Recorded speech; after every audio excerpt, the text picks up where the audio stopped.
ମହୁଲା ଡାଳେ ବସିଛି ଏକ ବଣି, ଝଡୁଛି ଯେତେ ମହୁଲ ଫୁଲ ହିସାବ କରେ ଗଣି। ଦେଖିନା ଡାକିଲା କୁନା କିଆଁଲୋ ବଣି, ଘଷୁଛୁ ଥଣ୍ଟ ଡାଳେ, ଆମ ପାଶେ ଖାଇବୁ ଯେବେ ମିଠା ପିଜୁଳି ଫାଳେ। ସୁନାର ଏକ ପଞ୍ଜୁରୀ ଗଢ଼ି ଆଣିବେ ବାପା ମୋର, ମାଗି ଦେବିଲୋ ତତେ କଦଳୀ ଛେନା ସର।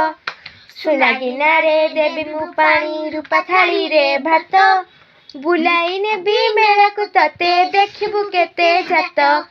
କହିଲା ବଣି କୁନା ଭାଇନା କହିଲ ସତ ଏକା, ମନରେ ତୁମ ଶରଧା ଥାଉ ନୀତି ହବ ଦେଖା।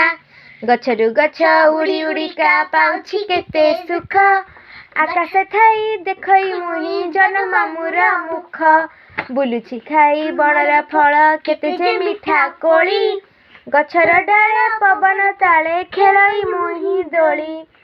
ମନ ଆନନ୍ଦେ ଉଡ଼ି ବୁଲଇ ଖୁସିରେ ଗାଏ ଗୀତ, ନ ମାନେ ଝଡ଼ି ବରଷା କ୍ଷୀର ନ ମାନେ ପୁଣି ଶୀତ। କୁନା ଭାଇନା ସୁନ୍ଦର ପଞ୍ଜୁରୀ ଦେବକି ସେହି ସୁଖ, ପର ଅଧୀନ ବନ୍ଦୀ ଜୀବନ ଅଟଇ ବଡ଼ ଦୁଃଖ। ଲୋଡ଼ା ନାହିଁ ମୋ ସୁନା ପଞ୍ଜୁରୀ ରୂପା ଥାଳିର ଭାତ, ଗଛର ଡାଳ ସରଗ ପରା ବଣ ପରା ମୋ ମିତ।